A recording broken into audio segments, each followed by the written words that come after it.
today we have also from Tunisia one participant, Mr. Oussama Nouri. Welcome here, Oussama Nouri. I will make a short presentation of you. Oussama Nouri is a young student of IT technologies and is a very active member of the Cercle of Tunisia of the Foundation Assembly Citizens of the Mediterranean. He has participated in many activities of the FACM, for example, the Circle of Youth in Barcelona in 2019, in which his ideas were of strong relevance for the development of all the Congress. And today he bring with us his talk, Students in the Midst of COVID-19 Changes. So welcome, Oussama. This is for you. Thank you very much. I'll start by sharing my screen. Is my screen shared, Ali? Yeah, I see it. Okay.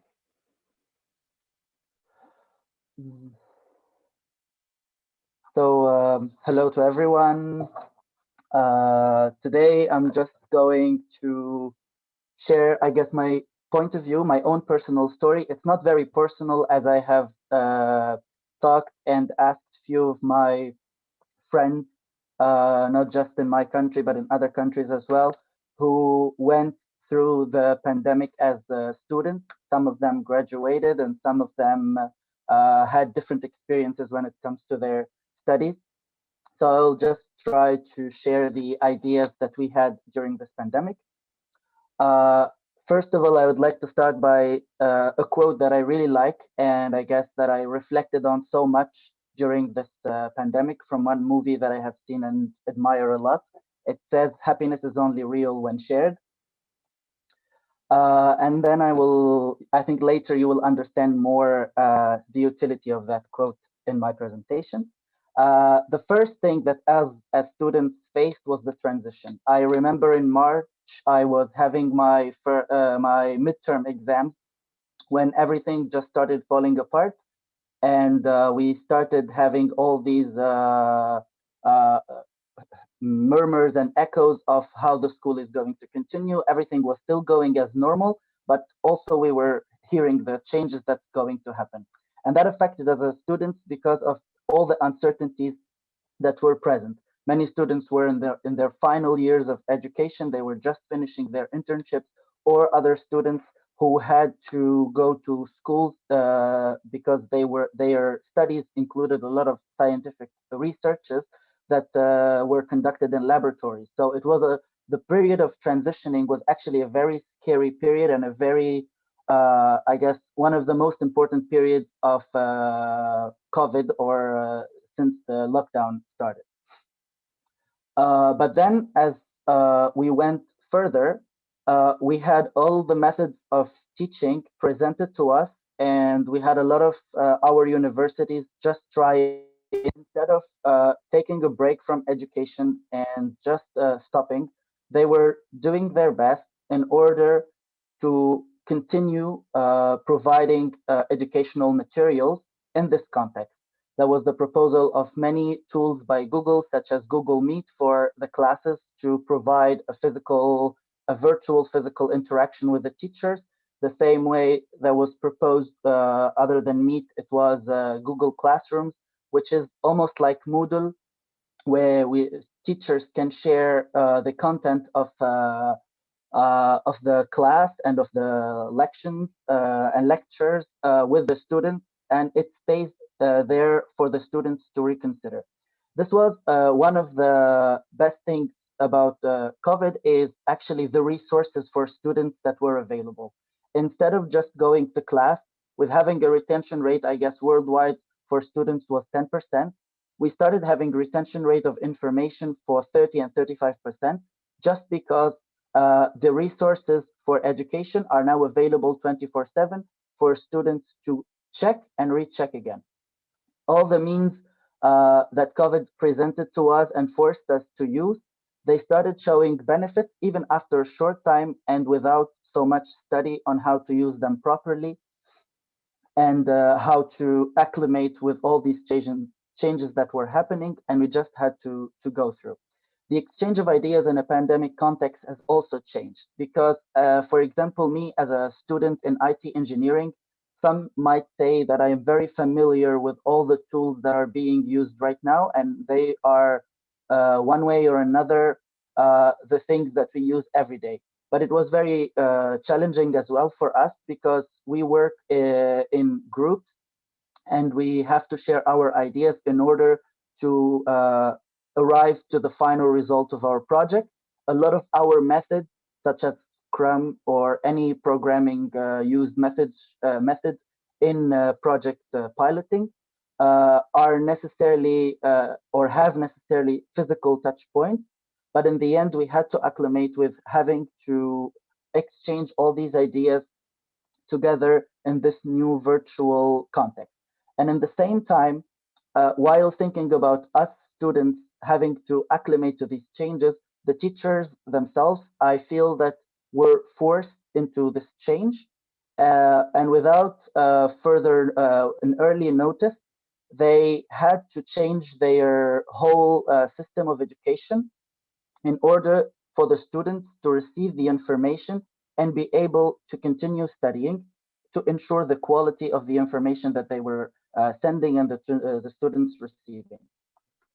One of the first struggles that were faced is the engagement of students towards the new virtual platforms proposed by either the government or some private universities, as they had the freedom to work in whatever way they found useful.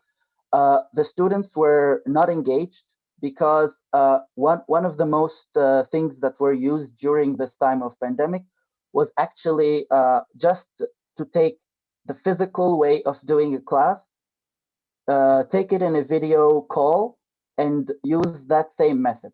I understand that the teachers did not have enough time to work on strategize on their way of sharing the information, but at the same time, it was a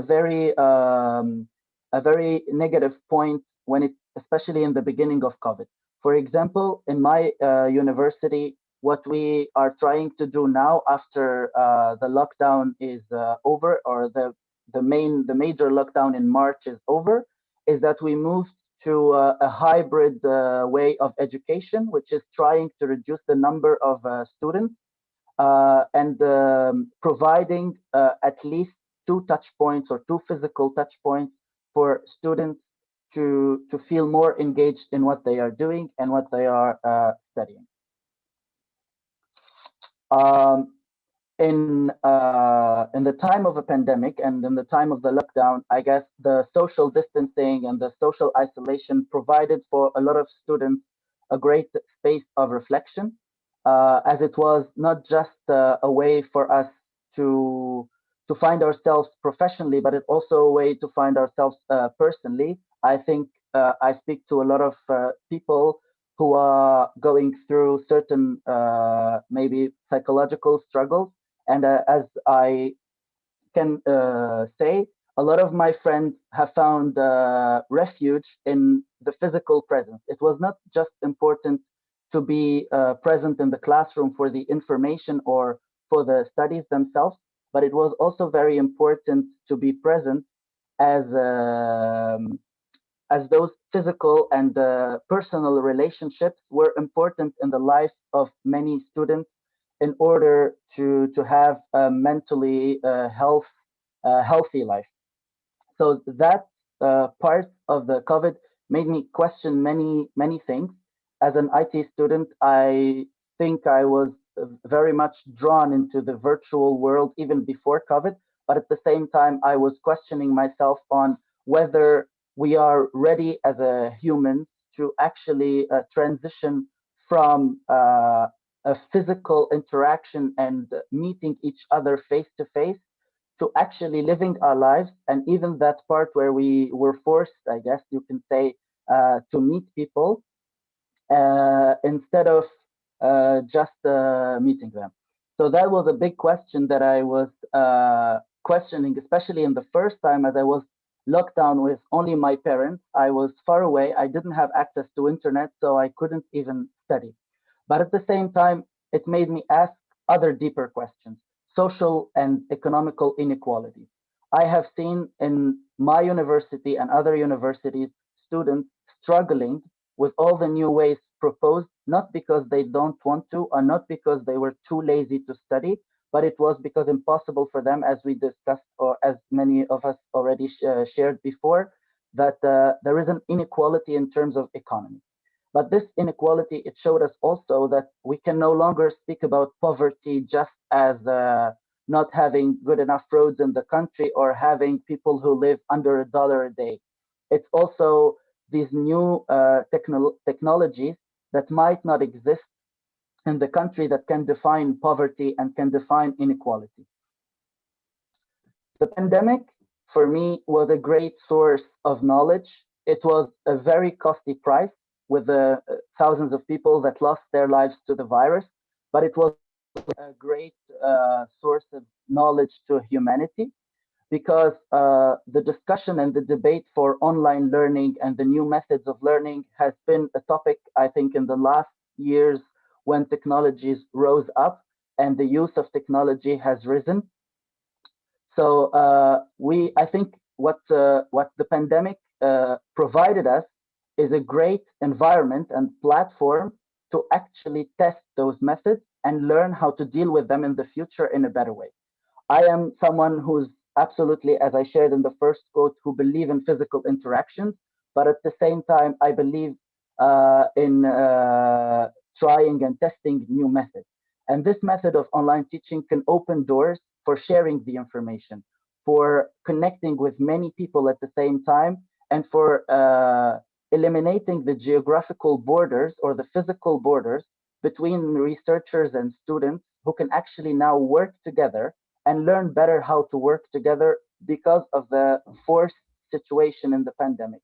So even before we had these technologies present, I think now because of COVID, we actually learned and we were taught on how to use them for the benefit of collaboration and creating shared means of information. In the end, I don't think I will take longer than this. I just would like to say that in the pandemic, there is a lesson that I have learned, which is a reminder of the human brain, of how adaptive it is to the changes. When I see my teachers who found themselves forced to change their pedagogy and way of teaching in a very quick way in order not to stop the process of learning, I believe in the force of humanity to acclimate to changes. When I see students who actually did not stop and went forward in the search of the information and will not just give up easily to the situation they are given, it was such a great pleasure to see my friends just trying to learn more and more things, even though we were struggling to survive in this situation. I was reminded that happiness is only real when shared because of all the time that I spent with my family. In the recent 5 years, I don't think I've spent that much time in the same place with my parents. And finally, I had the chance to. But it raises a question. As a data engineer, I know the power of data, and I know how much it is now. It has a scary side, that is the use of this data and the ethical behind the data that we share. This whole life now, adding to it education online, it's a whole mass of data collected on people. There is a very important side to discuss and to certainly take a look at, other than the quality of education itself, but the legal frames that should be present in order not to abuse this data collected on people around the world. This is, I think, one of the most important things, because I guess we have seen how much the data can influence countries, and we have seen in the United States what data have done in the election. So it's one of the big questions that I have, is how the world is going to the amount of data being collected every day more and more in this context. Thank you very much.